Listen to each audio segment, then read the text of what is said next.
Fine, ચાલો આજે જીનેટિક્સની વાત શરૂ કરીએ. થોડોક અધ્યાય લાંબો ચાલશે.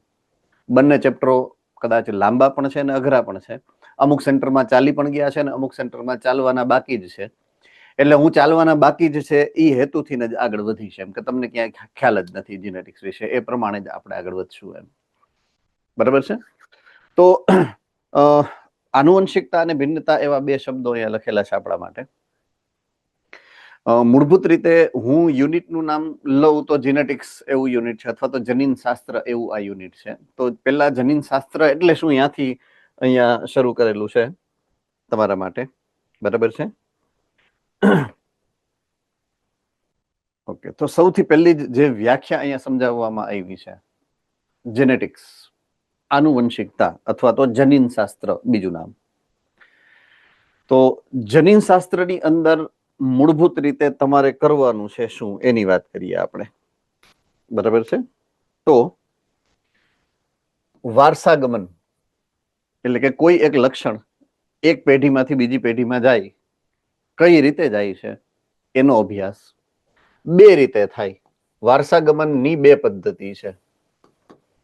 એક પદ્ધતિને કહીએ છીએ આપણે આનુવંશિકતા અને બીજી પદ્ધતિને કહીએ છીએ ભિન્નતા, અથવા તો બે પ્રક્રિયાઓ થાય છે આ વારસાગમન દરમિયાન.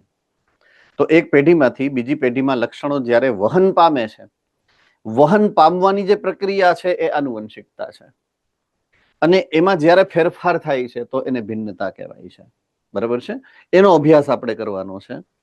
અથવા બીજી રીતે આપણે જો જોઈએ તો આ પ્રક્રિયાને બીજી રીતે વ્યાખ્યાયિત પણ કરી શકીએ છીએ આપણે, કે જનીનોના સંદર્ભે. કારણ કે જનીન શાસ્ત્ર એવું જ્યારે હું કહીશ તો એમાં આપણે જનીનની ક્રિયાવિધિની વાત કરશું. બરાબર છે? તો જનીન અથવા તો જનીન જેની ઉપર છે એવા રંગસૂત્ર, એનો અભ્યાસ પણ જનીન શાસ્ત્રની અંદર જ આવશે. તો મૂળભૂત રીતે જનીન શાસ્ત્ર એટલે શું? તો જનીન છે એ વારસાગમન માટે જવાબદાર પાયાનો રચનાત્મક અને ક્રિયાત્મક એકમ છે.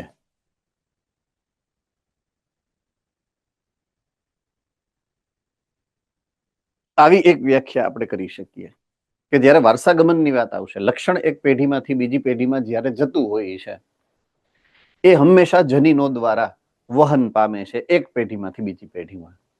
બરાબર છે? ઓકે, આ જનીન છે કઈ જગ્યાએ, ક્યાં હોય છે, અથવા તો ઈ છે શું? બરાબર છે? તો જનીન મૂળભૂત રીતે ડીએનએ, આપણા શરીરની અંદર જેટલા પણ કોષો છે, આ કોષોના કોષ કેન્દ્રમાં, આપણા શરીરના કોષોના કોષ કેન્દ્રની અંદર જે દ્રવ્ય રહેલું છે, એ દ્રવ્યનું નામ કોને ખબર છે? હેન્ડરેસ કરીને જરાક પૂછું છું તમને. આપણા શરીરના કોષોના કોષ કેન્દ્રમાં રહેલ જે દ્રવ્ય છે એનું નામ શું છે? ઓકે, મોડાસા સેન્ટર બેટા. યસ,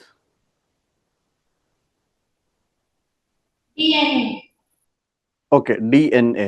આના સિવાયનો કોઈ જવાબ? Okay, Rajkot. Chromatin. Okay, good. Chromatin ને આપણે જો ગુજરાતીમાં કહીએ તો એ જનીન દ્રવ્ય છે. Yes, Bhuj centre.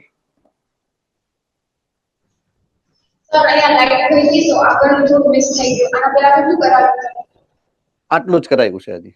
This is the first line કે ભાઈ વારસાગમન માટે જે જવાબદાર ઘટક છે, મૂળભૂત રીતે ક્રિયાત્મક અને રચનાત્મક એકમ, એને આપણે જનીન કહીએ છીએ. હવે જનીન શું છે એ સમજાવું જ છું એકચ્યુઅલી. હજી શરૂઆત જ કરી છે, ડોન્ટ વરી અબાઉટ ધેટ. હે ને? ઓકે, તો ક્રોમેટીન અંગ્રેજી શબ્દ છે જે આપણે ગુજરાતીમાં પણ લખીએ છીએ અને વાપરીએ છીએ, પણ એનું શુદ્ધ ગુજરાતી છે જેનું નામ છે જનીન દ્રવ્ય. રાઈટ? એને જનીન દ્રવ્ય કહીએ છીએ, ક્રોમેટીન અથવા તો જનીન દ્રવ્ય. ઓકે, હવે ઈ ક્રોમેટિન અથવા તો જનીન દ્રવ્ય જે છે, હું અહીંયા સેપરેટ લખું છું, અલગ છે, આનાથી અલગ કરું છું. આ ક્રોમેટિન છે, જેને હું કહું છું જનીન દ્રવ્ય. ઈ છે ન્યુક્લિયોપ્રોટીન, એટલે કે ન્યુક્લિક એસિડ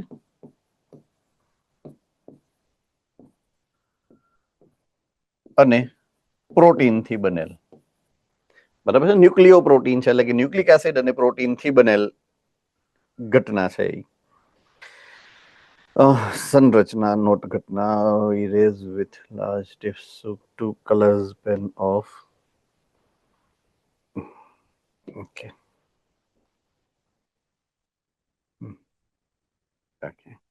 સો ક્રોમેટીન ની આપણે વાત કરીએ છીએ. ક્રોમેટીનમાં ન્યુક્લિક એસિડ જે છે ને, ન્યુક્લિક એસિડ નું નામ છે ડીએનએ અને પ્રોટીન નું નામ છે, ભૂલી ગયો હું, શું છે પ્રોટીન નું નામ અહીંયા?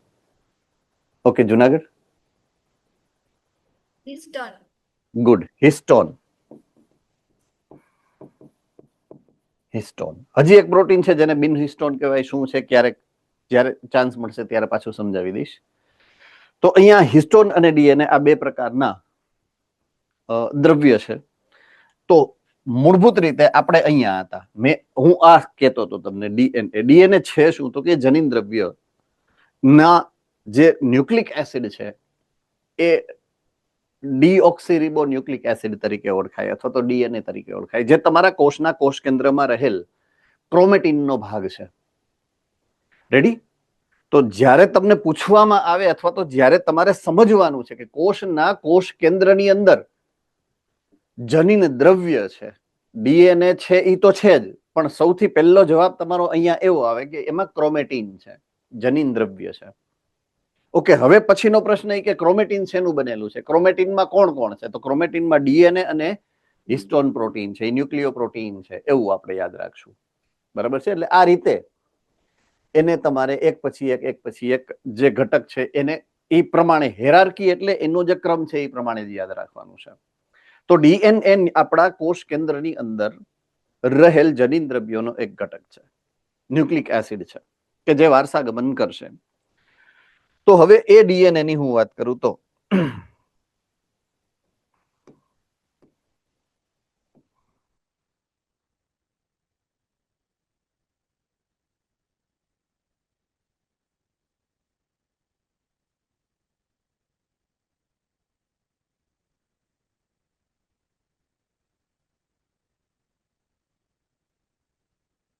તોફાન કરે છે. હા, માઇન્ડસેટ થયો.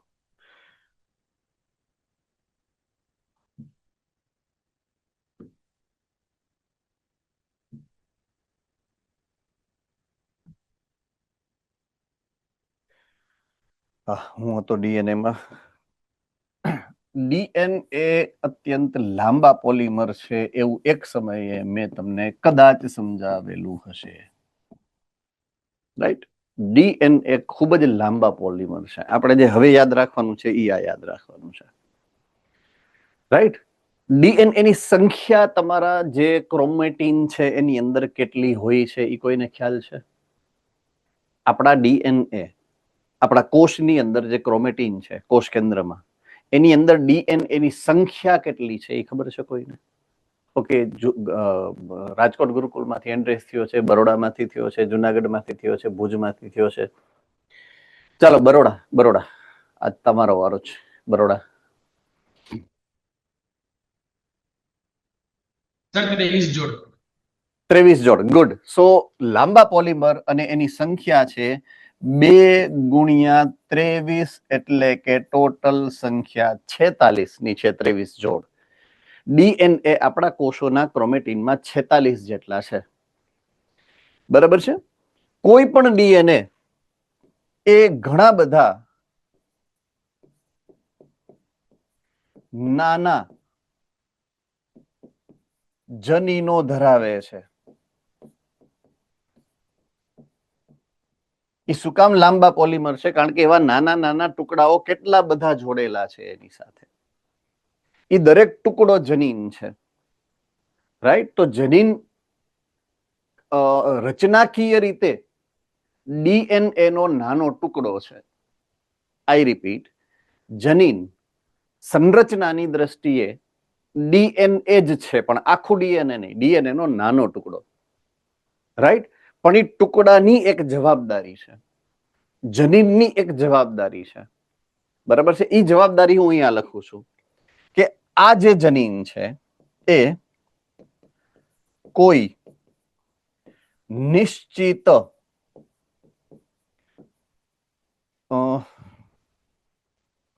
લક્ષણ ને અભિવ્યક્ત કરે.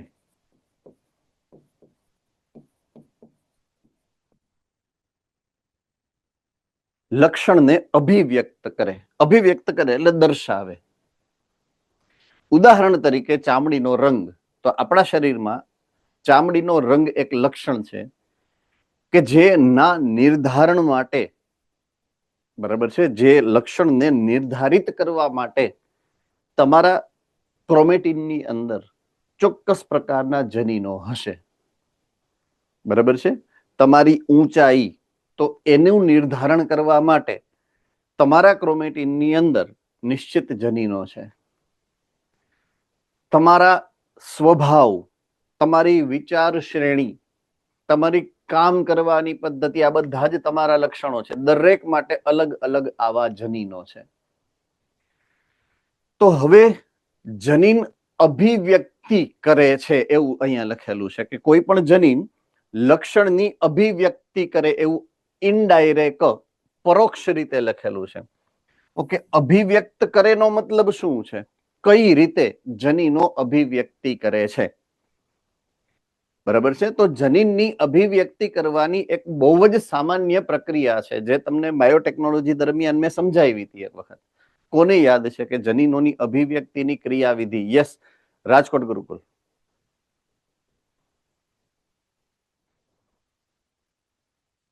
પ્રોટીનનું નિર્માણ કરવું. ગ્રેટ, પરફેક્ટ આન્સર, બરાબર છે. અભિવ્યક્ત કરે છે મતલબ ચોક્કસ પ્રકારનું પ્રોટીન ઉત્પન્ન કરે છે, કે ચોક્કસ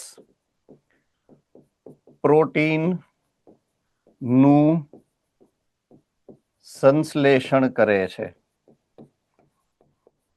હવે એ પ્રોટીન કાં તો તમારી સંરચના બનાવશે અથવા તો તમારી કોઈક નિશ્ચિત પ્રકારની ક્રિયામાં ઉત્સેચક તરીકે વપરાશે. એટલે કાં તો તમારું રચનાત્મક લક્ષણ ની અભિવ્યક્તિ હશે અને કાં તો તમારા ક્રિયાત્મક લક્ષણની અભિવ્યક્તિ હશે.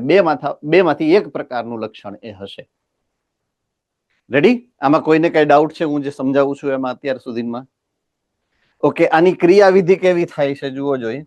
તમને ખ્યાલ છે કે ડીએનએ, મેં એવું કીધું હતું, આ ડીએનએ ની જગ્યાએ મેં શબ્દ વાપર્યો હતો જનીન, જે તે સમયે જ્યારે મેં આ ઘટનાક્રમને સમજાવ્યો હતો. એમાંથી બનશે એમઆરએનએ. શું બનશે? એમઆરએનએ. અને એમાંથી બનશે પ્રોટીન. અને આ પ્રોટીન એટલે લક્ષણની અભિવ્યક્તિ છે.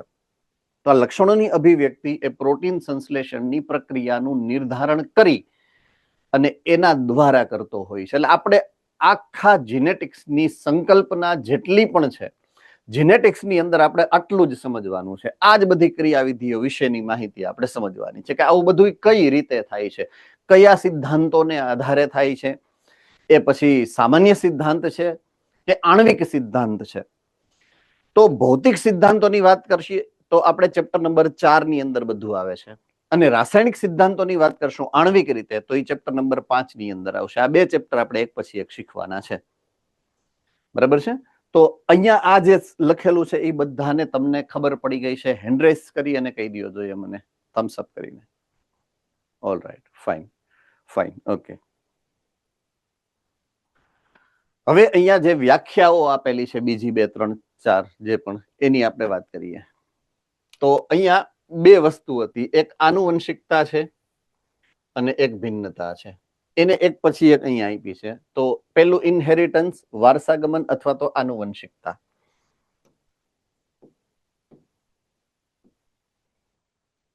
આ છે આનુવંશિકતા.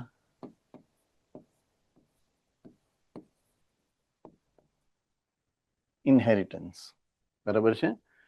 તો પિતૃ પેઢીના લક્ષણો જ્યારે સંતતિમાં જાય, એક પેઢીમાંથી બીજી પેઢીમાં જાય, આ ઘટનાક્રમને આનુવંશિકતા કહેવાય. બરાબર છે?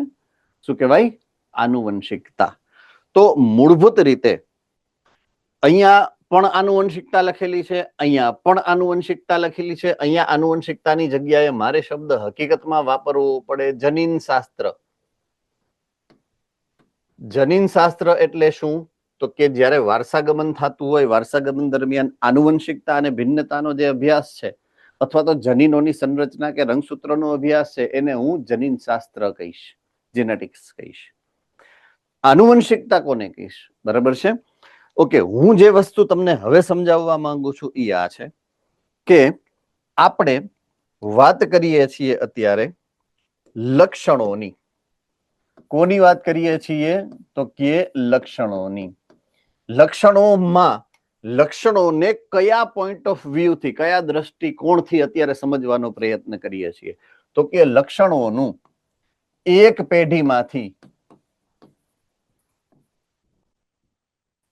બીજી પેઢીમાં જે વહન છે એની વાત મારે સમજાવવાની છે અને તમારે સમજવાની છે. તો એક પેઢી એટલે પિતૃ પેઢીમાંથી, બીજી પેઢી એટલે સંતતિમાં. બરાબર છે? તો પિતૃ પેઢીમાંથી સંતતિની અંદર લક્ષણોનું જે વહન છે, આ જે ક્રિયાવિધિ છે, આ ક્રિયાવિધિ માટે હું જે શબ્દ વાપરું છું એ છે લક્ષણોનું વહન. બરાબર છે? લક્ષણોનું વહન.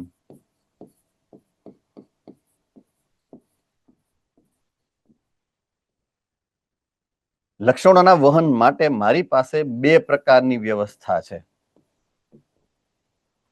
બે પ્રકારની વ્યવસ્થા, બે ઘટનાક્રમ છે ઇન શોર્ટ લક્ષણોના વહન માટે. એકને હું કહું છું આનુવંશિકતા.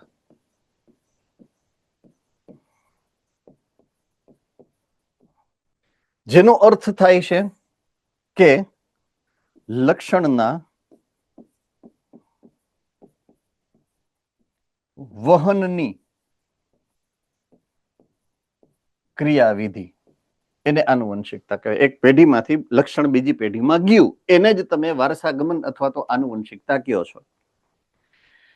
ઉદાહરણ તરીકે મેં આની પહેલા પણ એ જ ઉદાહરણ આપ્યું, અત્યારે ફરી પાછું એ જ ઉદાહરણ આપું છું કે આપણે જ્યારે સરખાવીએ આપણા માતા પિતાને આપણી જાત સાથે, ત્યારે મૂળભૂત રીતે એના બંનેના શરીર ઉપર જે જગ્યાએ તમને શીર્ષ જોવા મળશે, ત્યાં જ તમારું શીર્ષ છે. યસ ઓર નો? નાક તમારું જ્યાં છે ત્યાં જ તમારા મમ્મી પપ્પાને પણ નાક એ જ જગ્યાએ જોવા મળશે. રાઈટ? જે જગ્યાએ તમારા હાથ ચોંટાડેલા છે ભગવાને, ત્યાં જ તમારા મમ્મી પપ્પાને પણ એ જ ખભાને એ જ પ્રકારના હાથ છે. ટૂંકમાં મનુષ્યના જે માતા પિતા અને સંતતિ છે, તો માતા પિતાના લક્ષણો જ સંતતિમાં છે. એ જ રીતે જ્યારે કોઈ પક્ષી, દાખલા તરીકે ચકલી છે, એનું ઈંડું ફૂટે અને બહાર નીકળે, તો એમાંથી ચકલી જેવા જ લક્ષણો ધરાવતી સંતતિ ઉત્પન્ન થાય. એના જેવા જ લક્ષણોનું જે વહન થાય એને આનુવંશિકતા કહેવાય. ઇટ મીન્સ એમાં કોઈ ફેરફાર ન થાય. સૂંઢ અહીંયા જ ઉગવી જોઈએ અને અહીંયા જ ઉગે, હાથીમાં આપણી સાઈડમાં ન ઉગે, પછી સંતતિમાં સાઈડમાં ન વયા જાય. તો જેવા લક્ષણો છે એવા જ, ચેન્જ થયા વગર. રાઈટ? એમાં ચેન્જ ન થાય કે એ સ્થાન છે એ જળવાઈને જ રહે. નાકનું સ્થાન આ જ છે, આંખનું સ્થાન આ જ છે. જો બદલે તો એને વિકૃતિ આપણે કહીએ છીએ ને. ઘણી વાર એવું હોય કે 5ની જગ્યાએ 6 આંગળી હોય, ઋતિક રોશનની જેમ. એને ઘણીવાર આપણે જોઈએ છીએ અલગ અલગ પ્રકારની વિકૃતિઓ વાળા ઉદાહરણો ક્યાંક ને ક્યાંક આપણે સમાચારમાં જોઈએ, ન્યૂઝમાં જોઈએ. અલગ અલગ પ્રકારના વિકૃતિ ધરાવતા વ્યક્તિઓ હોઈ શકે છે, પણ એ વિકૃતિ આપણે એને કહીએ છીએ. એ સામાન્ય ઘટનાક્રમ નથી, એ અલગ ઘટનાક્રમ છે, વિશેષ ઘટનાક્રમ છે. રેડી? થમ્સ અપ. તો એ જે વારસાગમન છે કે સમાન લક્ષણો એક પેઢીમાંથી બીજી પેઢીમાં જાય છે, એને આનુવંશિકતા કહેવાનું છે. પણ એ જ મા બાપ અને એ જ તમે છો, સેમ ટુ સેમ તો નથી જ. ક્યાંક તો અલગ પડીએ જ છીએ. નાક ભલે અહીંયા જ છે પણ નાક સરખું નથી. આંખ ભલે અહીંયા જ છે પણ આંખ સરખી નથી. ચામડી ભલે જેવી છે એને છે ને તમારે છે, સરખી નથી. વાળ તમારે છે ને એને છે, સરખા નથી. કોઈક ને કોઈક પ્રકારના ફેરફારો તો થાય જ છે. એ જે ફેરફાર થવાની ઘટના છે એ બીજું છે ભિન્નતા. આ તમારા ચેપ્ટરનું નામ આવી ગયું, આનુવંશિકતા અને ભિન્નતા. બરાબર છે. તો વારસાગમન જ્યારે થતું હોય એ દરમિયાન જે લક્ષણોમાં ફેરફારો થાય છે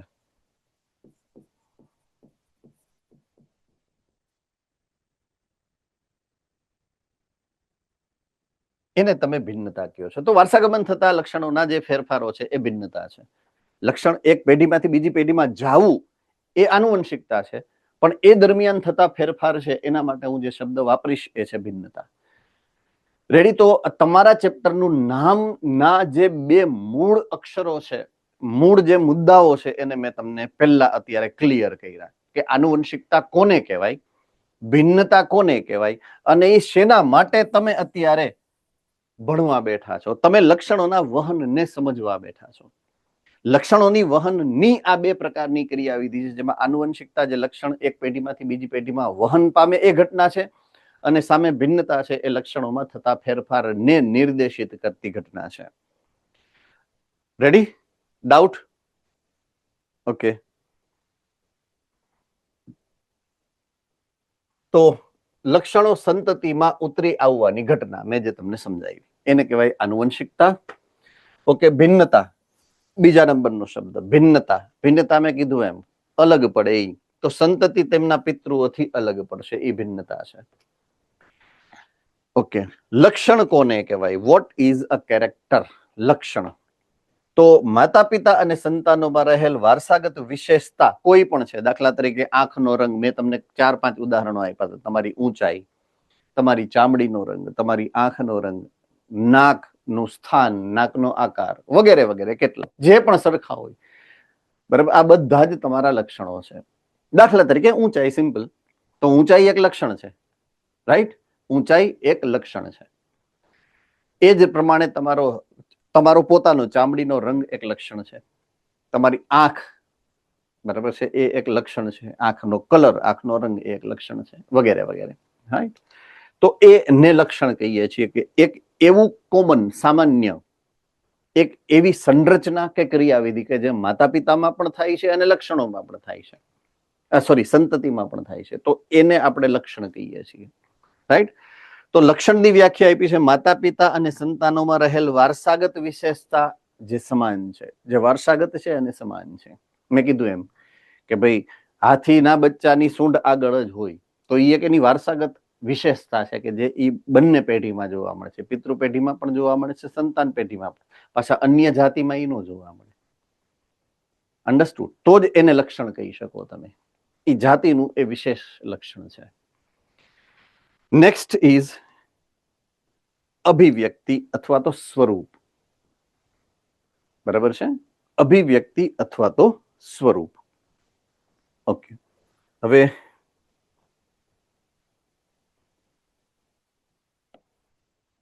હું અત્યારે આવ્યો લક્ષણમાં, જેને હું અંગ્રેજીમાં કહીશ કેરેક્ટર. કેરેક્ટર, TER છે, કેરેક્ટર. બરાબર છે? ઉદાહરણ તરીકે હું કહું છું સજીવની ઊંચાઈ એટલે કે હાઈટ. આ એક લક્ષણ છે. કોઈ પણ સજીવ કેટલો ઊંચો છે, સરેરાશ ઊંચાઈ, એ એક એનું લક્ષણ છે. હવે મૂળભૂત રીતે જ્યારે સરખામણી કરીએ તો ઘણા સજીવ ઊંચા પણ હોઈ શકે અને ઘણા સજીવ નીચા પણ હોઈ શકે. બરાબર છે? કાં તો એની હાઈટ, એની ઊંચાઈ વધારે હશે અને કાં તો એની ઊંચાઈ ઓછી હશે. એટલે જે લક્ષણ ઉપર લખ્યું છે આ લક્ષણના બે સ્વરૂપ તમને જોવા મળી શકે છે. 2 થી વધારે પણ હોઈ શકે. મિનિમમ 2 સ્વરૂપ તો જોવા મળશે. બરાબર છે? ઊંચા પણ હશે, અમુક સજીવ નીચા પણ હશે. Am I very correct? Yes or no? Ready? તો બે પ્રકારના સજીવ તમને જોવા મળશે. તો એને કહું છું હું અભિવ્યક્તિ.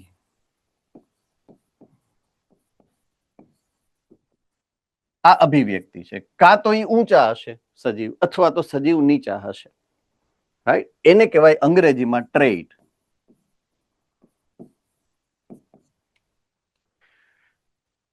અભિવ્યક્તિ અથવા તો એના સ્વરૂપ. અમુક સ્વરૂપ ઊંચા છે, અમુક સ્વરૂપ નીચા છે.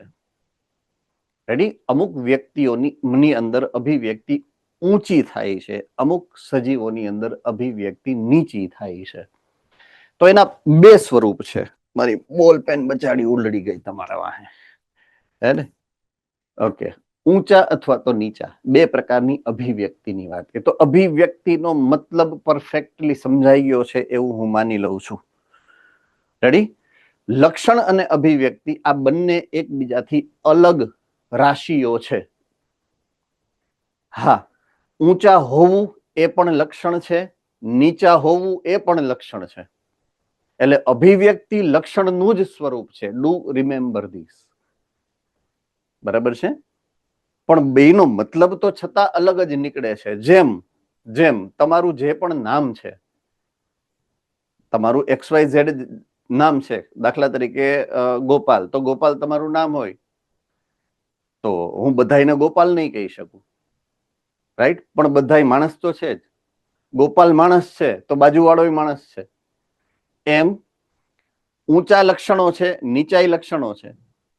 બરાબર છે? પણ એ હકીકતમાં છે તો અભિવ્યક્તિના સ્વરૂપ, લક્ષણના સ્વરૂપ છે. માણસના સ્વરૂપ છે ગોપાલ. રાઈટ? માણસના સ્વરૂપ છે હેતલ. નામ યાદ છે એટલે, હે ને? તો એનું સ્વરૂપ છે. આઈ મીન, તો લક્ષણ શું થઈ ગયું? માનવ હોવું. એ પછી તમારું નામ છે એ અભિવ્યક્તિ લઈ લ્યો તમે, એ વિશેષતા છે. તો એનો મતલબ એમ ન કહેવાય કે એ એનું લક્ષણ નથી, એ તો છે જ. તો સામાન્ય રીતે હું ઊંચાઈ કે નીચા હોવું એને હું લક્ષણ તરીકે જ લઈશ, પણ એના અર્થને થોડોક કેરફુલી સમજવો પડશે ખાલી, જેથી કરી અને જ્યારે નીટની અંદર એવો પ્રશ્ન આવે ને કન્ફ્યુઝનમાં ન આવી જઈએ એટલા માટે ખાસ. એટલે મેં ડિટેલમાં સમજાયું અભિવ્યક્તિ એટલે કે ટ્રેટ એટલે શું અને કેરેક્ટર એટલે કે લક્ષણ એટલે શું. એમ બરાબર છે? ઓકે. હું એક સ્ટેપ આગળ વધું આપની આજ્ઞાથી. ઓકે.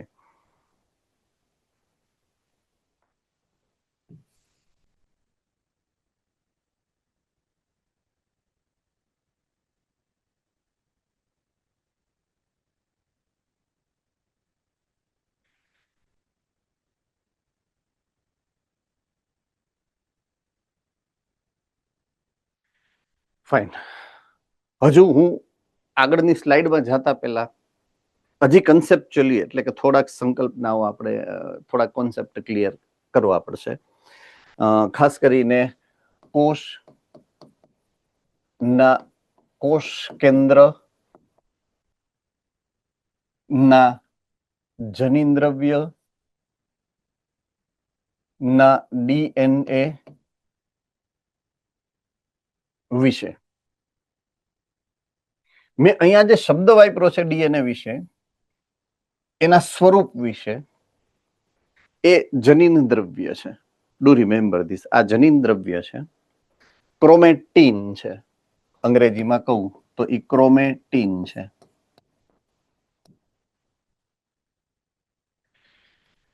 ક્રોમોઝોમ નથી, એટલે કે રંગસૂત્ર નથી.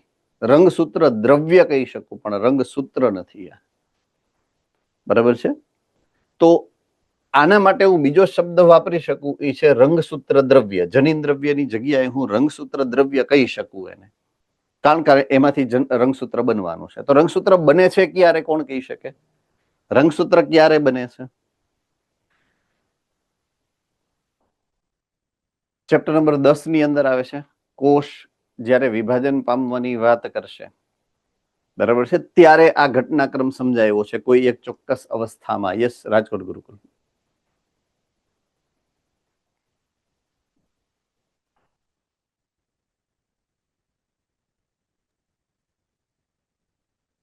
સમભાજનની પૂર્વાવસ્થા. ઓકે, અર્ધીકરણમાં નહીં થાય? એમાંય થાય. ઓકે, તો પૂર્વાવસ્થાની અંદર કોષ વિભાજનમાં પૂર્વાવસ્થાની અંદર આ ઘટના બનતી હોય છે કે જેમાં રંગસૂત્ર દ્રવ્ય એટલે કે જનીન દ્રવ્ય સંકોચન પામી અને રંગસૂત્રમાં રૂપાંતરિત થાય, ફેરવાઈ જાય. બરાબર છે? ઓકે, હવે આ જે રંગસૂત્ર બને એ રંગસૂત્ર વિશેની માહિતી પહેલા તમને પ્રાથમિક માહિતી આપું કે આ કોઈ એક કોષ છે જે G0 અવસ્થામાં છે. ઓકે, આનું હું ભૂલી ગયો G0 કોને કહેવાય. કોને ખબર છે G0 કોને કહેવાય? ઓકે, શું કહેવાય જુનાગઢ? જે કોષ ચયાપચય રીતે સક્રિય હોય પણ કોષ વિભાજન ની વાતમાં નિષ્ક્રિય હોય એને G0. ઓકે, સો કોષ વિભાજન તબક્કામાંથી એને ટેમ્પરરી G1 તબક્કામાં પ્રવેશી અને પછી નિષ્ક્રિય થઈ ગયો એટલે G0 થઈ ગયો G1 માંથી. બરાબર છે? તો G0 અવસ્થા છે જે આરામની અવસ્થા છે. કોષ વિભાજન એને અત્યારે અટકાવી દીધું છે એવી અવસ્થા છે. G0 માંથી હવે G1 માં પુનઃ પ્રવેશ કરે G1 માં. તો એના જે આ કોષ કેન્દ્ર છે, કોષ કેન્દ્રની પ્લોઇડી શું હશે? પ્લોઇડીનો અર્થ થાય એની અંદર રંગસૂત્ર જે દ્રવ્ય છે એનું પ્રમાણ કેટલું હશે એને પ્લોઇડી કહેવાય. યસ, રાજકોટ ગુરુકુળ.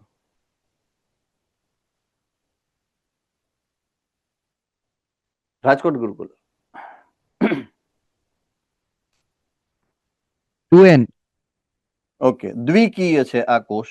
તમારા શરીરનું ઉદાહરણ છે એટલે મેં એને દ્વિકીય લીધો છે, 2n.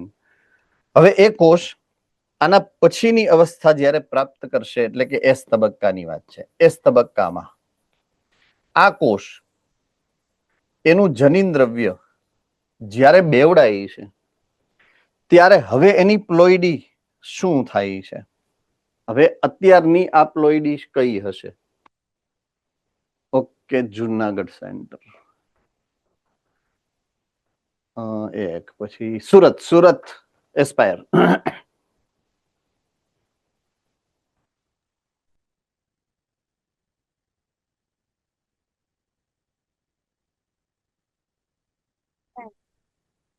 ફરીથી એકવાર બેટા.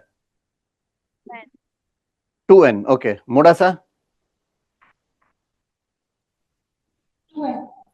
2n. ઓકે, બીજું કોઈને કઈ કેવું છે?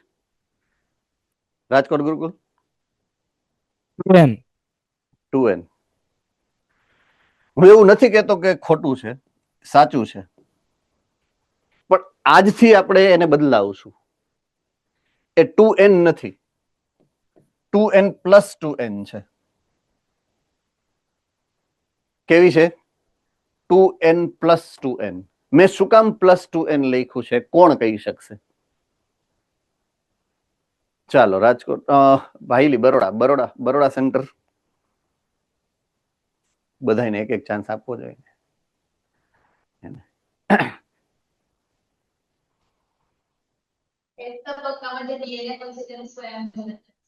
યસ, ડીએનએ પોતાનું સ્વયંજનન કરી અને પ્રતિકૃતિ તૈયાર કરે. 2n તો હતું જ ઓલરેડી. બીજું નવું 2n બનાવ્યું એટલે એક 2n હતું ને બીજું 2n બન્યું એટલે 2n પ્લસ 2n. બરાબર છે?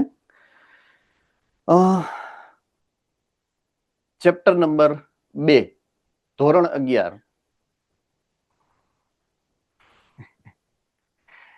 ફૂગ નું જીવન ચક્ર. એમાં દ્વિકોષ કેન્દ્રીય અવસ્થા આવે એક, N+N. લિંગી પ્રજનનમાં આ અવસ્થા છે. લિંગી પ્રજનનમાં સ્પેશિયલી આપેલી છે કે એનું લિંગી પ્રજનન 3 ભાગમાં થાય. પેલું કોષ રસ સંયુગ્મન, પછી કોષ કેન્દ્ર નું સંયુગ્મન અને પછી અર્ધીકરણ. આવા 3 તબક્કામાં થાય એનું લિંગી પ્રજનન, સંયુગ્મનની ક્રિયા. જો તમને યાદ હોય તો ની વાત છે, મેં તો યાદ કરાયું. એ દરમિયાન એમાં એવું મેન્શન્ડ છે, એવું લખેલું છે, વર્ણવેલું છે કે ફૂગના જીવન ચક્રની એક વિશેષ લાક્ષણિકતા એ છે કે લિંગી પ્રજનન અવસ્થામાં એ જ્યારે આ સંયુગ્મનની ક્રિયાવિધિ કરતું હોય ત્યારે કોષ રસ સંયુગ્મન થઈ જાય, કોષ કેન્દ્ર સંયુગ્મન પણ થઈ જાય. અર્ધીકરણ જ્યારે થતું હોય ને ત્યારે એક તબક્કે અટકી જાય, આખું અર્ધીકરણ કરી નથી શકતું. બરાબર છે. અને N+N તબક્કે બે કોષ કેન્દ્ર બની જાય પછી કોષ રસ વિભાજન ન થાય, એટલે કે અર્ધીકરણ એક કરી લઈએ અને અર્ધીકરણ બે ઈ કરતું નથી, અને અર્ધીકરણ એક પણ અડધું જ કરે. બરાબર છે. અર્ધીકરણ બે તો થતું જ નથી, અર્ધીકરણ એક પણ અટકી જાય છે, એટલે કોષરસ એમાં પણ વિભાજિત નથી થતો. હવે આ મારા માટે એક ક્રિયાવિધિ મહત્વની નથી, મારા માટે આ અવસ્થા મહત્વની છે. N+N લખેલું છે, 2N નથી લખેલું, N+N લખેલું છે. તો અહીંયા 2N જ થયા, અહીંયા 2N થયા. તો એકમાં N+N એટલે સરવાળામાં N છે, એકમાં 2N એટલે કે ગુણાકારમાં N છે. પોઈન્ટ ટુ બી નોટેડ. હે ને? આ ક્યારે લખવું અને આનો મતલબ શું કાઢવો એ તમને ખ્યાલ હોવો જ જોઈએ કમ્પલસરી. ખાસ એટલે મેં આ નોંધ અત્યારે ખાસ ચીટીઓ ભર્યો તમને કે આનો અર્થ કોને ખબર પડે. હું 2N ક્યારે લખી શકું? અહીંયા જે મેં લખ્યું છે 2N એવું હું ક્યારે લખી શકું? એક છે 2N એટલે કે N ગુણ્યા N, N into N છે. અને બીજી અવસ્થા જે છે આવી એ છે N+N, એમાં સરવાળો છે N નો. તો આ બે અવસ્થામાં ફરક શું? એમ મારો કહેવાનો અથવા તો પૂછવાનો મતલબ આવો છે. Okay, Modasa centre. N+N એટલે દ્વિકોષ કેન્દ્રીય અવસ્થા. તો જેમાં બે કોષ કેન્દ્ર હોય, એક કોષ કેન્દ્રમાં એકીય રંગસૂત્ર હોય. અને 2N માં એક જ કોષ કેન્દ્ર હોય અને એમાં દ્વિકીય રંગસૂત્ર હોય. મતલબ દ્વિકીય હોય. ઓકે, જુનાગઢ. N છે એ વિષમજાત રંગસૂત્ર, એટલે કે માતૃ અને પિતૃ એ બે જણ. જો N+N કહે ને તો બે માતૃ જ હોય કાં તો બે પિતૃ, એમ કહી શકાય. યસ, બંને જવાબ સાચા, પણ બંને જવાબ ને મર્જ કરી નાખવાના છે આપણી સંકલ્પના માટે. 2N જ્યારે હોય એટલે કે પહેલી અવસ્થા ગુણાકાર વાળી, આ N into N, આવું ક્યારે તમારે લખવાનું કે જ્યારે કોઈ કોષના કોષ કેન્દ્રમાં જનીનો અથવા તો રંગસૂત્ર વિષમજાત છે. વિષમજાત એટલે એક જે સેટ છે એ માતૃ છે અને એક સેટ છે એ પિતૃ છે. માતૃ અને પિતૃ ભેગા રહેતા હોય ત્યારે 2N કહેવાય. બરાબર છે? અન્ડરસ્ટુડ? હા કે ના? હવે મેં એક કોષ કેન્દ્ર લીધું, પોઈન્ટ ટુ બી નોટેડ. કોષ કેન્દ્ર લીધું, એમાં સેટ 2 છે. બરાબર? રંગસૂત્રના સેટ 2 છે, એટલે કે DNA ના સેટ 2 છે.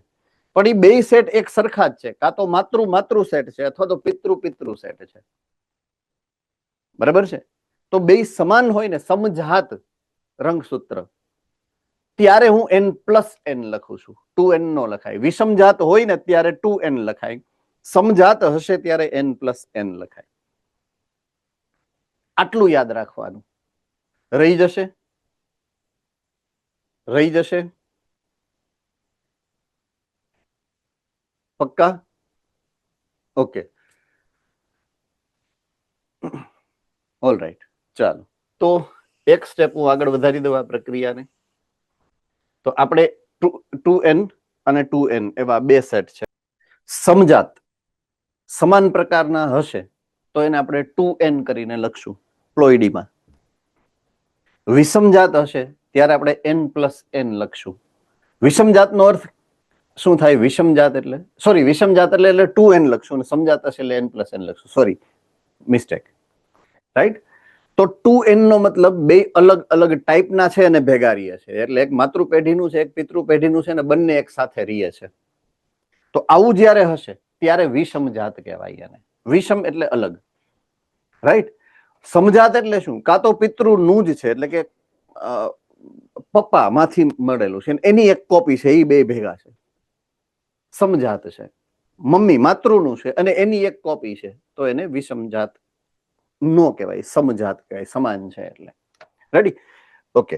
હવે હું આના સ્ટેપમાં આગળ વધતો હતો કે આ જ્યારે સમભાજન થશે ત્યારે શું થશે? આમાંથી કોષ વિભાજન થશે G2 પછી એમ તબક્કામાં. એમ તબક્કામાં શું થાય તો કે બે કોષો બને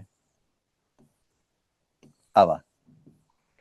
એક કોષમાં આ એક 2n જાય અને બીજા કોષના કોષ કેન્દ્રમાં આ બીજું 2n જાય. આવું છે. આમાં તો બહુ સરળ છે સમજાવવું અને સમજવું બંને, એટલે કોઈ પ્રશ્ન નથી.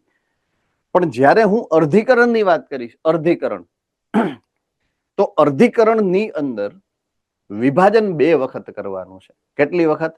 2 વખત. ઓકે, તો હું બીજું વિભાજન કરું છું અહીંયા તમારા માટે. હું ક્વિકલી ફટાફટ પૂરું કરીશ કારણ કે આના ઉપર મારે બહુ જાજુ નથી ડિસ્કશનમાં ઉતરવું, કારણ કે આ ચેપ્ટર અત્યારે આપણે નથી સમજવું કોષ વિભાજનનું. એટલે બીજી વખત વિભાજન થાય એટલે 2. આ કોષમાંથી 2 કોષ બનશે, આ કોષમાંથી પણ 2 કોષ બનશે. એટલે કુલ કોષો 4 બનશે કારણ કે 2 વિભાજન થયા છે એક જ કોષના. તો આ એક જ કોષ જ્યારે 2 વખત વિભાજન કરે, આને મેં નામ આપ્યું છે અર્ધીકરણ 1 અને આ છે અર્ધીકરણ 2. થમ્સ અપ. રાઈટ? ઓકે. હવે આ કોષ જ્યારે વિભાજન પામીને જે 2 કોષો બનાવશે, બેયની પ્લોઈડી n અને n છે, એકકીય છે. રાઈટ? સેમ વે અહીંયા પણ એક n અહીંયા છૂટવો પડશે, એક n. એટલે 4 કોષ જે બનશે એ એકકીય બનશે. આપણો અર્ધીકરણનો હેતુ એ જ હતો કે દ્વિકીય કોષમાંથી એકકીય કોષ બનાવવો છે, જેથી કરી અને લિંગી પ્રજનન જન્યુ દ્વારા બને, અને આ જન્યુ આપણે બનાવ્યા. માત્ર એક જ હેતુ નથી, અર્ધીકરણનો મૂળ હેતુ અલગ છે. કોને ખબર છે અર્ધીકરણનો મૂળભૂત હેતુ શું છે? Okay, Bhuj centre.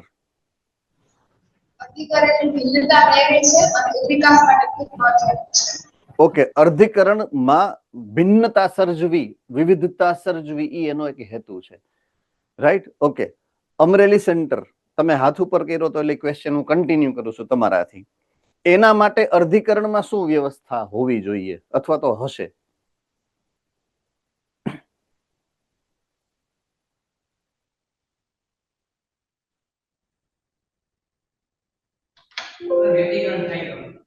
Yes, good. વ્યતિકરણ થશે. બરાબર છે? ઓકે. આ જે વ્યવસ્થા જાળવવાના ભાગ સ્વરૂપે, પોઈન્ટ ટુ બી નોટેડ, તમારે જે વ્યતિકરણ કરવું છે, વ્યતિકરણની અંદર એક સરસ મજાનો શબ્દ વાપરો છે. વ્યતિકરણમાં એક સરસ મજાનો શબ્દ વાપરો છે કે વ્યતિકરણ ખાલી જગ્યાઓમાં ખાલી જગ્યાની વચ્ચે જ થાય. ખાલી જગ્યા રંગસૂત્રના ખાલી જગ્યા રંગસૂત્રિકાઓ વચ્ચે થાય એવો શબ્દ સરસ મજાનો વાપરો છે. 3 સેન્ટરમાંથી 4 સેન્ટરમાંથી હાથ ઉપર છે, 5 6. ઓકે, ચાલો મોડાસાને ચાન્સ આપીએ આ વખતે. મોડાસા.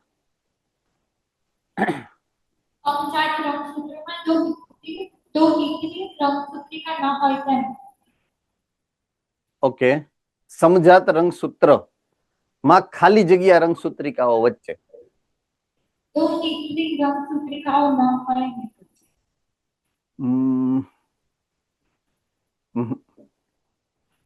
ગુરુકુળ.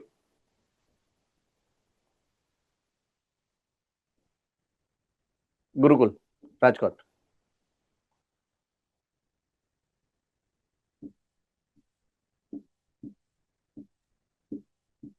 દોહિત્ર. યસ, અમરેલી.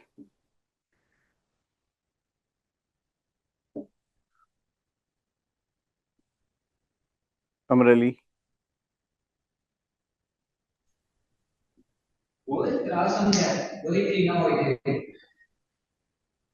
ઓકે, ચાલો હું લખી નાખું. તમે ખોટા નથી, આમાં કોઈ જવાબ ખોટો આપ્યો છે હું કેવા નથી માંગતો, પણ મારે જે જોઈએ છે એ જવાબ.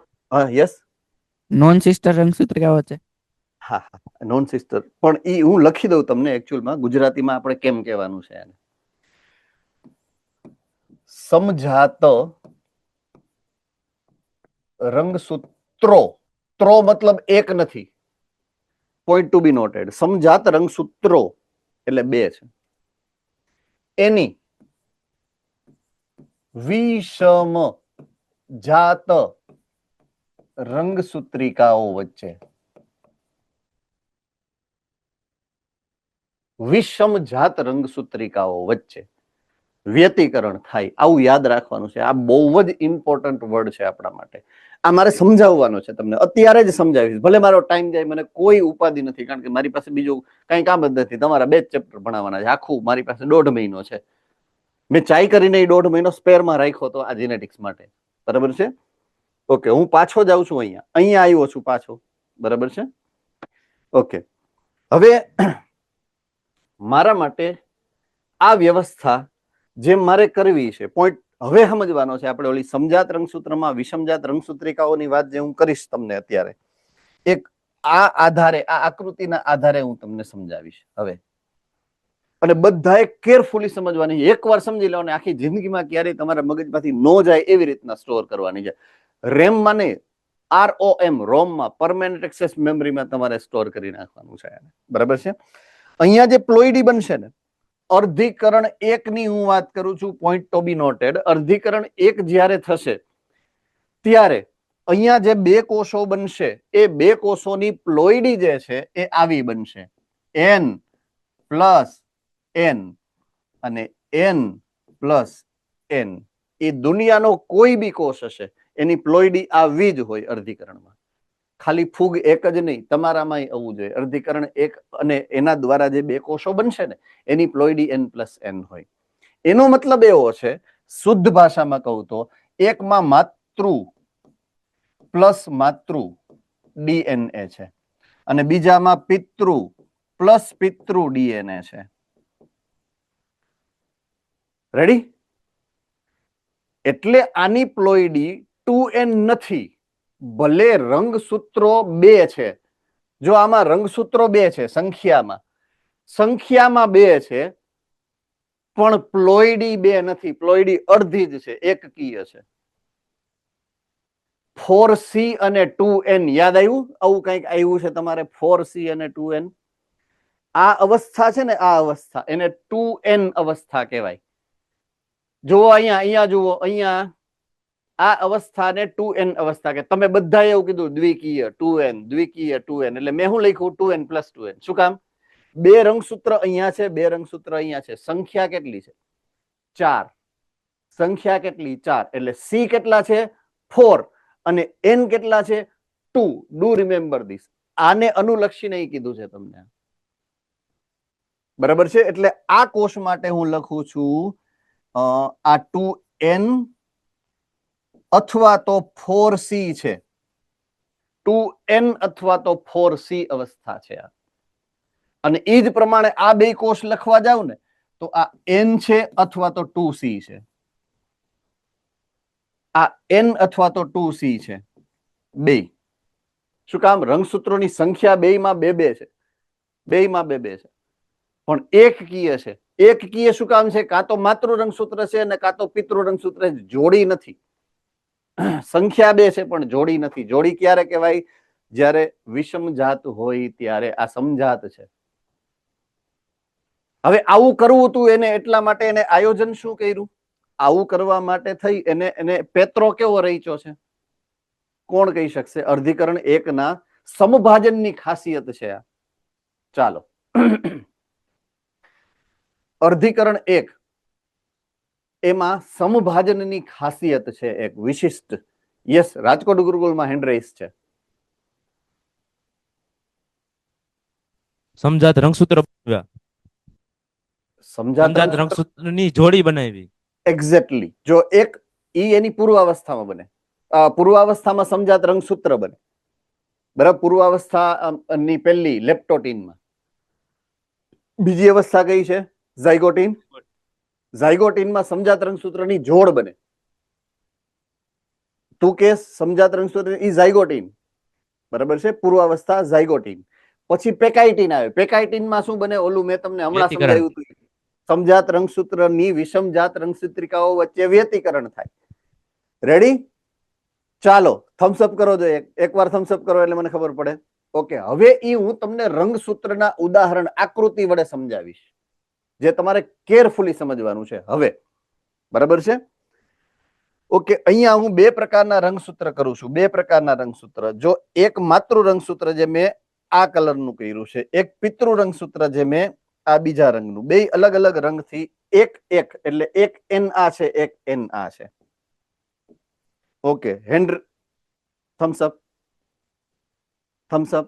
ઓકે, અહીંયા ડબલ થઈ ગયું છે એટલે બે ડબલ થઈ ગયા છે. જો પિતૃ હતું એને પોતાની કોપી કરી અને માતૃ હતું એને પોતાની કોપી કરી. ચાલો થમ્સઅપ, થમ્સઅપ. હવે હું અહીંયાથી આગળ વધું છું, અહીંયાથી હું આગળ વધું છું. બરાબર છે? તો અહીંયાથી જ્યારે પૂર્વાવસ્થા ચાલુ થશે, પૂર્વાવસ્થા ત્યારની અવસ્થામાં છું હું, ડાયરેક્ટલી પૂર્વાવસ્થાની અવસ્થામાં છું હું. બરાબર છે? તો જે કોષ પૂર્વાવસ્થામાં પહોંચે છે એમાં ઓલરેડી આ સ્થિતિ હતી. પોઈન્ટ ટુ બી નોટેડ, 2n + 2n હતા. એટલે કે એની આ એક માતૃ રંગસૂત્ર છે, આ એની એક કોપી છે. રેડી? એક માતૃ રંગસૂત્ર છે અને એક એની કોપી છે. એ જ પ્રમાણે એની પાસે એક પિતૃ રંગસૂત્ર પણ છે અને એક પિતૃ રંગસૂત્ર પણ છે અને એક એની કોપી પણ છે. મીન્સ ડીએનએ, નોટ રંગસૂત્ર. હજી રંગસૂત્ર બન્યું જ નથી.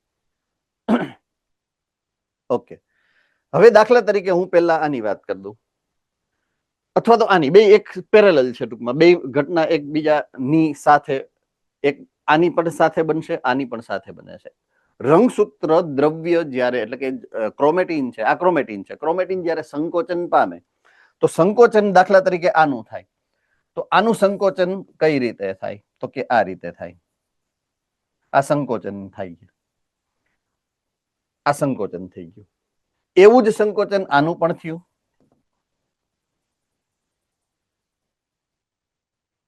તો આ થઈ ગયા બે અલગ અલગ રંગસૂત્રો.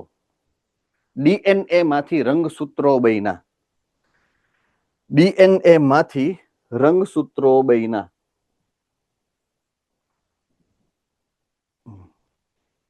તો પેલા હતા ડીએનએ, હવે છે આ રંગસૂત્રો.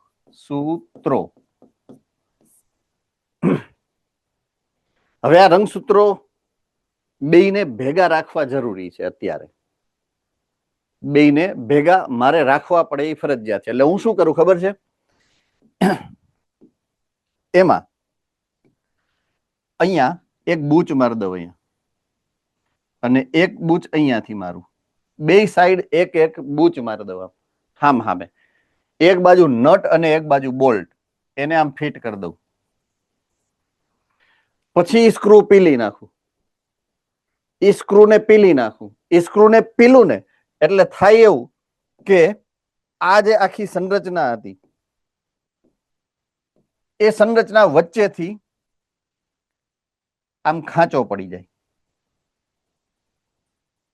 અને અહીંયા પણ એવું થાય, આનો આ સાઈડ થી ખાંચો પડે. ખાંચો શું કામ પડ્યો? ખાંચો શું કામ પડ્યો? કોણ કે છે? ખાંચો હમણાં શું કામ પડ્યો? મેં જ્યાં સમજાવ્યું એ પ્રમાણે ખાંચો શું કામ પડ્યો? બે બાજુ મેં ઓલા નટ બોલ્ટ માર્યા. નટ બોલ્ટ એટલે કાઇનેટોકોર એવો શબ્દ ક્યાંક આવ્યો હોય છે. કોને યાદ છે એવો શબ્દ? કોને યાદ છે કાઇનેટોકોર? એટલે કાઇનેટોકોરના સ્ક્રૂ બનાવીને પીલી નાખ્યા મેં, એટલે ખાંચો પડ્યો. ખાંચો. રંગસૂત્રની રચના ચેપ્ટર નંબર 8 છેલ્લો પોઈન્ટ રંગસૂત્રમાં પ્રાથમિક ખાંચ એવો શબ્દ હતો, પ્રાથમિક ખાંચ. અને એ ભાગને તમે કયો છો સેન્ટ્રોમિયર. તો આ બેની પ્રાથમિક ખાંચ ઉર્ફે સેન્ટ્રોમિયર. અને દરેક સેન્ટ્રોમિયરમાં તમને મળશે શું? અહીંયા શું મળશે? કાઇનેટોકોર. બે બાજુ એક એક, કારણ કે એ નટ બેલ્ટ પીલેલા છે, એના કારણે તો પ્રાથમિક ખાંચ થઈ છે. ચલો, ક્લિયર છે? કોન્સેપ્ટ ક્લિયર છે? Hand rise. Okay, concept clear. Okay, next લેવલમાં હું જાઉં છું, અહીંયા ને અહીંયા જ છું, ક્યાંય જાતો નથી, પણ તમને સમજાવું છું કે આ જે સંરચના બની, ચાલો અહીંયા બધાયનું ધ્યાન, આ જે સંરચના બની ને એને હું હવે નામ આપું છું સમજાત રંગસૂત્ર.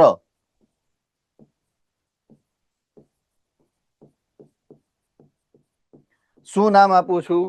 આને કહેવાય સમજાત રંગસૂત્ર બન્યું. સમજાત એટલે બે કા તો પિતૃ હતા અથવા તો બે માતૃ હતા અને જોડાઈ ગયા એકબીજાની સાથે, એટલે સમજાત રંગસૂત્ર બન્યું કહેવાય આને. જ્યારે સમજાત રંગસૂત્ર છે, બે જોડાઈ ગયા છે ને, ત્યારે હવે અહીંયા કેમ રંગસૂત્ર કીધા હતા, હવે રંગસૂત્ર નો કહેવાય, આને કહેવાય રંગસૂત્રિકા. મૂળ મુદ્દો એક જ છે, મારા ઘરે જાવ તો પપ્પા થઈ જાવ, ક્લાસમાં જાવ તો સર થઈ જાવ, બે એક જ છે. રંગસૂત્ર ઈ જ છે અને રંગસૂત્રિકા પણ ઈ જ છે, પણ ઈ ક્લાસમાં છે કે ઘરે છે, બેયનું સ્વરૂપ અલગ છે. થમ્સઅપ, થમ્સઅપ. રંગસૂત્રિકા ઈ જ છે ને રંગસૂત્ર ઈ જ છે. જ્યારે જોડાયેલા નહોતા ત્યારે રંગસૂત્ર હતા, બે નોખા નોખા. જ્યારે બે જોડાઈ ગયા છે ને ત્યારે રંગસૂત્રિકા થઈ ગયા. જ્યારે સમજાત રંગસૂત્રમાં હશે ને ત્યારે એને રંગસૂત્રિકા કહેવાય. થમ્સઅપ. ઓકે, એવું બીજું સમજાત રંગસૂત્ર અહીંયા બનશે. એક હું સમજાત રંગસૂત્ર અહીંયા બનાવું છું, સેમ ટુ સેમ ક્રિયાવિધિ, સેમ ટુ સેમ પ્રાથમિક ખાંચ, સેમ ટુ સેમ સેન્ટ્રોમિયર.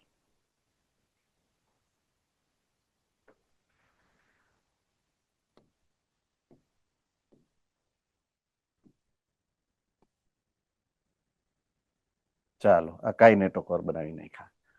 હવે જ્યારે અર્ધીકરણમાં, અર્ધીકરણ 1 માં ભાજનાવસ્થા આવશે, ભાજનાવસ્થા, ત્યારે ઓલા જે સમજાત રંગસૂત્રની જોડ બની હતી ને પેકાઇટીનમાં, એ જોડ ટુ જોડ ગોઠવાય, બાજુ ઉપર નીચે ગોઠવાય.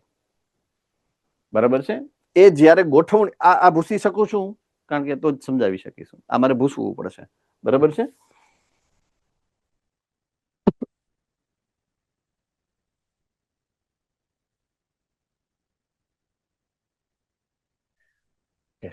તો અહીંયા આ કોષ છે, એમાં જ્યારે આ વિષુવવૃત્તીય તલ બને તો વિષુવવૃત્તીય તલમાં એની જે ગોઠવણી થાય, એ ગોઠવણીમાં આ વિષુવવૃત્તીય તલ સિંગલ નહીં બને. મેં તમને જે લાક્ષણિકતા પૂછી હતી, હકીકતમાં આ તમારે કહેવાની હતી કે અર્ધીકરણ 1 માં જ્યારે ભાજનાવસ્થા આવશે ને, બરાબર છે, અર્ધીકરણ 1 ની ભાજનાવસ્થા, એમાં ભાજનતલ છે ને બે અસ્તરમાં બને છે. શું કામ? કારણ કે સમજાત રંગસૂત્ર જોડમાં હોય ને, એટલે એક બાજુ ઉપર એક સેટ અને નીચે બીજો સેટ, આ બે સેટ બનાવશે. રાઈટ? એટલે બે સેટમાં મારી પાસે એક પિતૃ સેટ હતો ને એક માતૃ સેટ હતો. બરાબર? તો હું એ રીતના કરું છું કે એક બાજુ ઉપરની બાજુએ, દાખલા તરીકે આ માતૃ વાળો સેટ છે અને નીચેની બાજુએ એની સામે પિતૃનો સેટ આપણે મૂકી દઈએ, પિતૃ રંગસૂત્ર વાળો સેટ.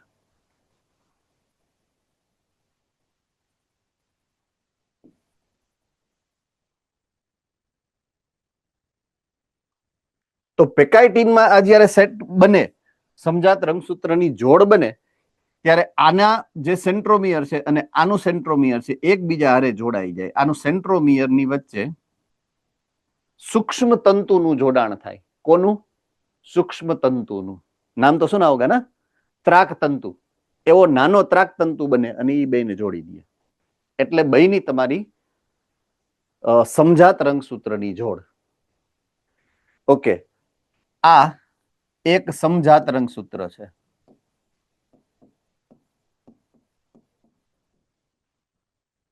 અને આ બીજું સમજાત રંગસૂત્ર છે.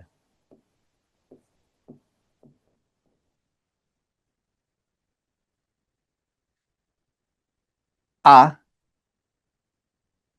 અને આ બે,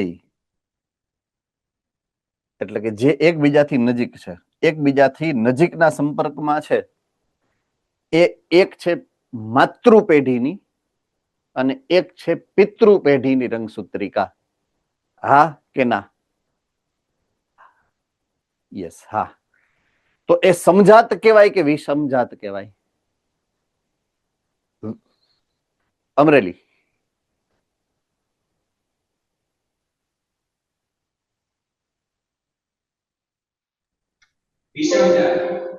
ઓકે, વિષમજાત. હવે જો હું આને આ બેયને સરખાવું ને, માતૃ અને માતૃની, તો એ સમજાત રંગસૂત્રિકા કહેવાય. પિતૃ અને પિતૃની સરખાવું ને તો એ સમજાત રંગસૂત્ર કહેવાય. પણ એક માતૃ અને એક પિતૃની છે તો એ વિષમજાત છે. એટલે હું અહીંયા શબ્દ લખું છું વિષમજાત રંગસૂત્રિકા.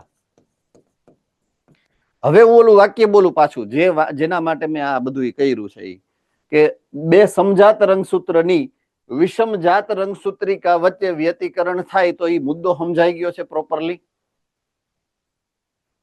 એને પરફેક્ટલી સમજાઈ ગયો છે? All right. સો આ રીતે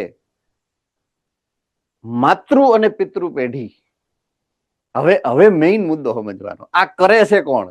જુઓ, આ કરે છે કોણ? ઉદાહરણ તરીકે જે વ્યક્તિ જન્યુ બનાવે છે એ,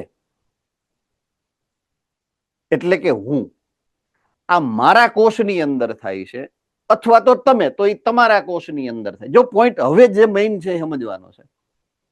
ઓકે, તમારી પાસે બે સેટમાં જનીન દ્રવ્ય છે. એક તમારી મમ્મીનું, એક તમારી જે પિતૃ પેઢી છે, પપ્પાની જે ફેમિલી છે એનું.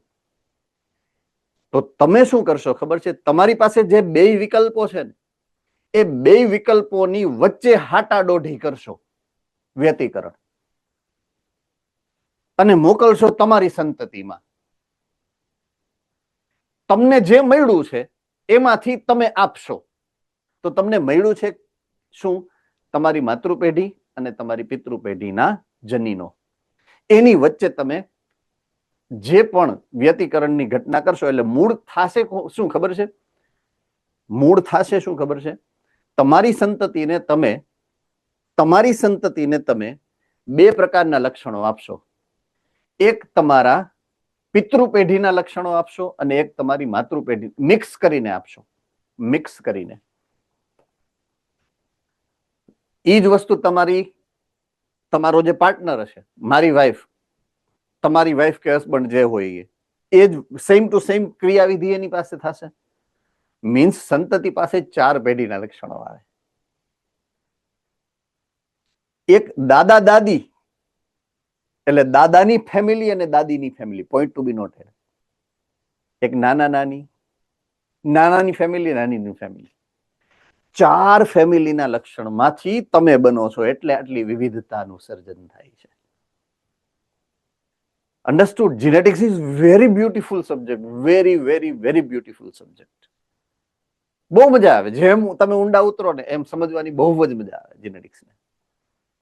તો તમારી અંદર એકચ્યુઅલી 4 અલગ અલગ ફેમિલીના લક્ષણોની હારમાળા હોય, આખી મિક્સ કરેલા હોય. એટલે ઘણી વાર તમે પકડી ન ગયો આવ્યું ક્યાંથી, આ કોના જેવો થયો છે ખબર ના પડે છે એને, પણ ક્યાંથી આવ્યું હોય કેમ નક્કી કરવું? એમ કોણે મોકલું હોય, કયા પિતૃ નડે એરું બની નહીં કેમ ખબર પડે? એમ અબ સમજ में आ रही है बात? બહુ વાસ્ટ બ્યુટીફુલ આ બ્યુટી છે સાયન્સની, આ જીનેટિક્સની બ્યુટી છે. સો આ ને એકચ્યુઅલમાં તમારે ત્યારે આ રીતે ભણવાનું હતું, જ્યારે સંભાજન અને અર્ધીકરણની ઘટના જે સમજી છે તમારે આ રીતે એને લેવાની હતી એમ.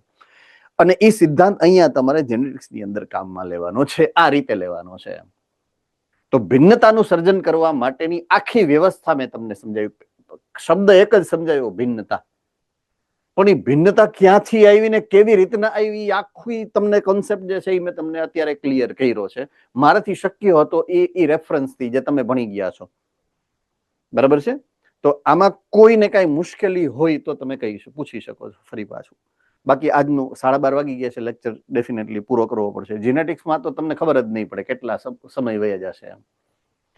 કદાચ હું કન્ટિન્યુ 2 કલાક લઈશ, 2.5 કલાક લઈ લઈશ તોય તમને ખબર નહીં પડે, મજા જ આવશે. અત્યારે કોઈને ભૂખ નથી લાગી, મોઢા ઉપરથી ચોખ્ખું છતું થાય છે, હે ને? આજે બાકી ઓલા પર્યાવરણના પાઠ હાલતા તો બધા કેટલા એમ બધા કરતા એમ. આજે કોઈને એવું નહીં થાય એમ. એ બ્યુટી જ છે એક જીનેટિક્સની. એનીવે આપણે કાલ મળશું પાછા, બરાબર છે ને, આગળ વધીએ છીએ.